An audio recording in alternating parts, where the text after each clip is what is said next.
page turners, welcome back to the channel. I'm Matthew, the man with a hat who reads, and we are looking at the month to come.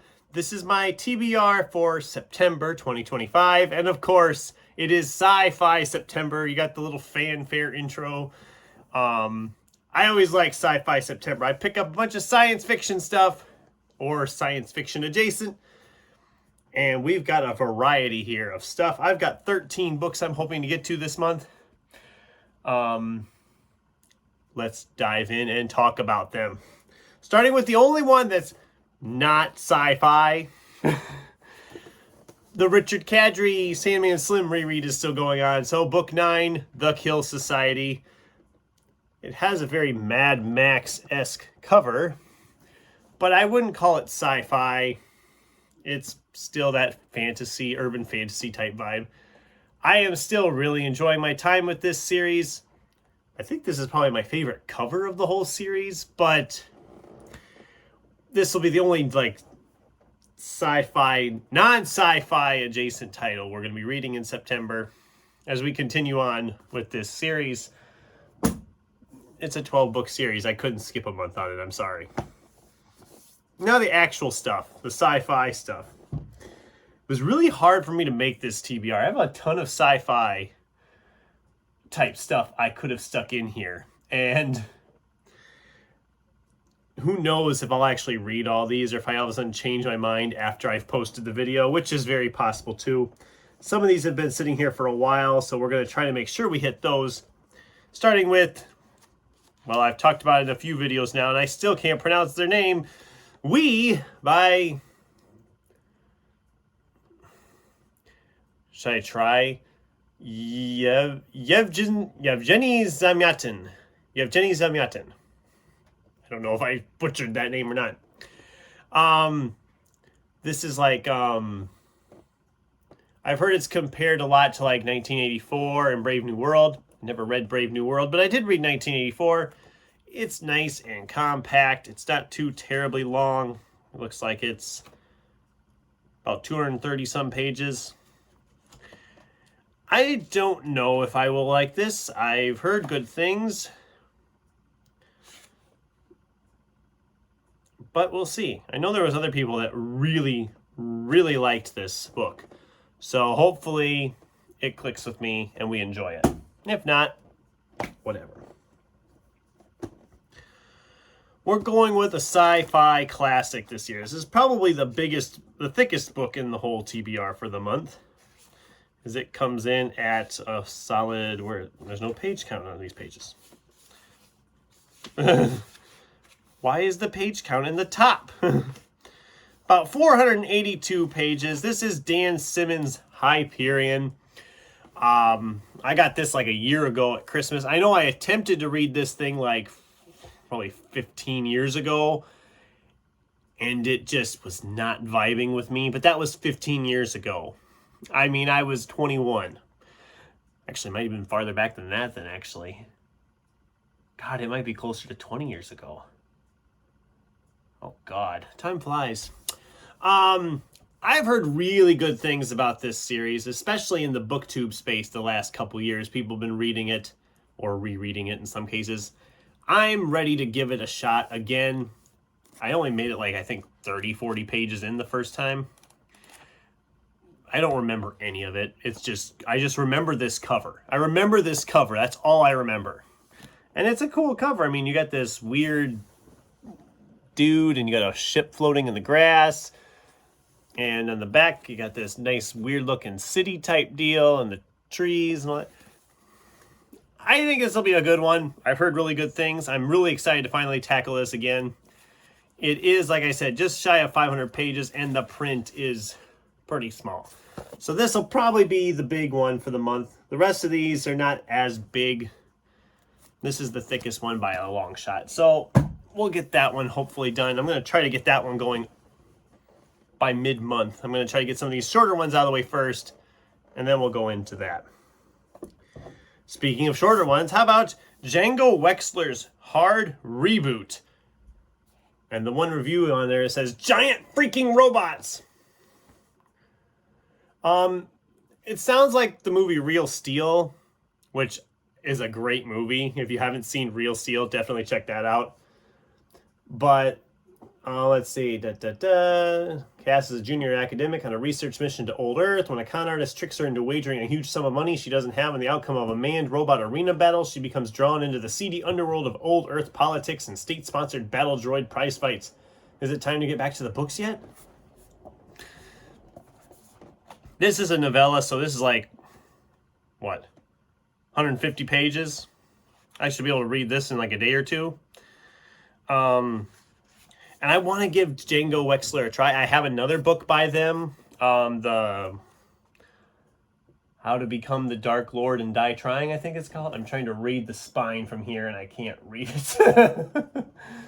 I can see Dark Lord Die Trying on the cover at corner of the spine. That's all I can read of it. I think that's the title, How to Become the Dark Lord and Die Trying, or something to that effect.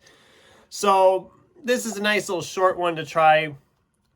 If I like it, great. Really great, because like I said, I have another Django Wexler sitting there that I hopefully will still get to yet this year. We'll see what happens. That's the plan, is to still get to that one, but I have a lot I want to get to yet this year. So that's why I have to like pick and choose. I have to get more picky. This one I had never heard of, but I'd heard someone on BookTube recently, well, this was a year ago, was talking about sci-fi writers, and they had mentioned Spider Robinson, which, it's a great name. That's a great name. And my local Half Price had this one book by them called Callum Hand's Cross Time Saloon. It says, Callahan's Place is the neighborhood tavern to all of time and space where the regulars are anything but. Pull up a chair, grab a glass of your favorite, and listen to the stories spun by time travelers, cybernetic aliens, telepaths, and a bunch of regular folks on a mission to save the world one customer at a time.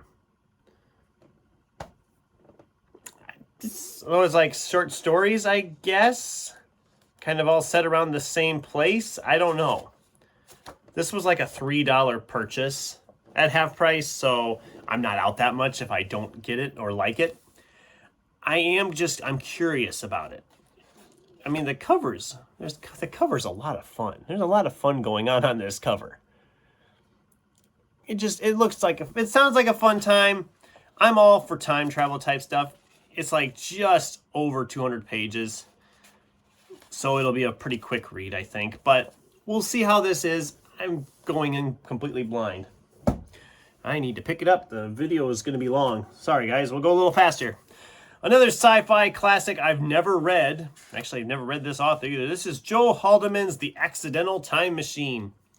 I first heard about this book years and years and years ago, but never got around to finding a copy or reading it. Well, I found a copy a year ago, and it's time to read it. So, I know Joe Haldeman's written a lot of like sci-fi classics. I don't actually think I've read anything by him. Nothing that's listed here anyway. Why do I think I've read something by him? Oh, copyright 2007. It's published right after I got out of high school. That's kind of cool. But yeah, time travel. You can't do Sci-Fi September without time travel. And you usually can't do Sci-Fi September without Star Wars. But I am going without a Star Wars book this year. I have one I could have read, and I might still stick it in. But instead, we're going to go with Timothy Zahn, because he's a sci-fi master, with his novel Triplet. It might be more fantasy than sci-fi. It sounds like, it says it's an engrossing novel of magic and high technology. So I think it's a little bit of both. It mentions about starfarers mapping the galaxy. So, again, look at this old school cover. That's so cool. All right, got a few more. Got 6 more here. God, we gotta move here. Was it last year or a couple years ago now? I think it was last year. When did I read Dune? I read Dune not that long ago. Or maybe it's been longer than I thought. I don't know. But this is a nonfiction book. This is The Spice Must Flow, the story of Dune from cult novels to visionary sci-fi movies by Ryan Britt. So, a nonfiction look at Dune. and probably the writing and how it became the popular thing it was. I'm very curious on this one. I'm intrigued. I loved the Dune movies when they did them recently. I liked Dune when I read it. I wish I could remember when I read it. Was it just last year, or was it a couple years ago already? It seems like I finished reading it before the second movie came out, and the second movie came out last year. Oh well. It's not too terribly long. It's like 250 pages. It says the author is the author of Phasers on Stun and Luke Skywalker Can't Read. Huh. I'm intrigued by that too. That sounds fun too.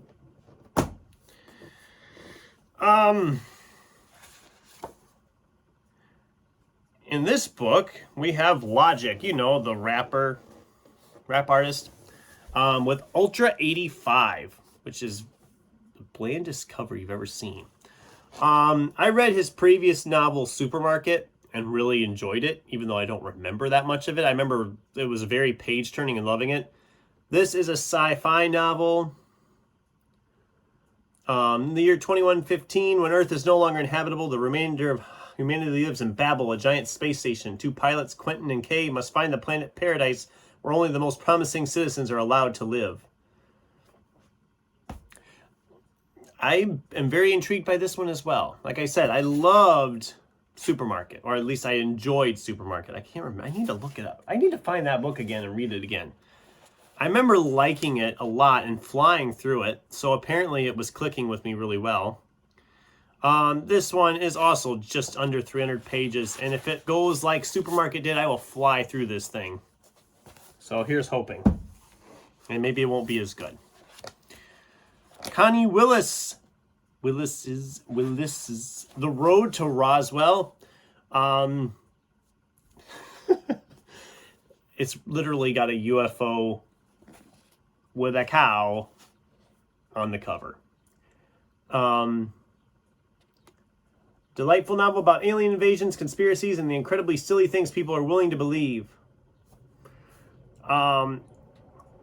This one sounded really fun when I first heard about it. I got it for Christmas last year, and I've been meaning to read it, and so here we are, Sci-Fi September. Or has it been a couple years already? God, has it been sitting here that long? It ain't been here that long. Nah, it ain't been here that long. It blends together after a while. An angry robot title. This is Spider Touch. It sounds like an enslaved city under siege. Who is the real enemy? It was cheap. It sounded interesting. What is that? What was that?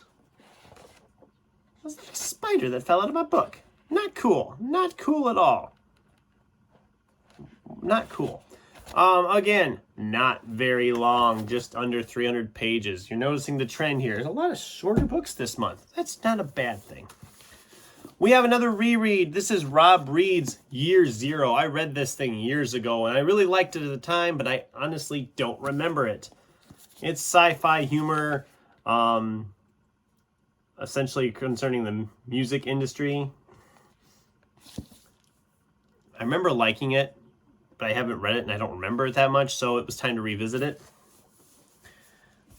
And then Nicholas Binge, Ascension, a sci-fi mystery. This mountain appears out of nowhere and they go and explore it out in the ocean.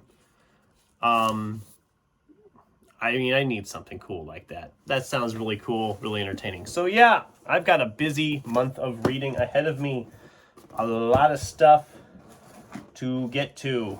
A lot of it's not very big. I'm going to try to do the money shot, so work with me here. I know some people love the money shot.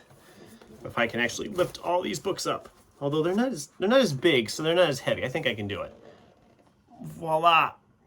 Behold my reading for Sci-Fi September, plus the Kill Society sitting in the middle there. It's looking like it's going to be a good month. I'm excited to crack into these and continue to make progress in my huge TBR pile. Obviously, I have not stopped, though. This is 13 books here, and Well, I have a book haul video coming up, and there's another 12 there. So we really have not made that much progress in the TBR. But it's fun to try. So what do you guys think? Have you read any of these books? Or do you remember liking any of these books? Should I prioritize them this month? Is there any I should just say, nope, don't bother with? I'd love to hear from you in the comments down below. Thanks for watching. And until next time, keep turning pages.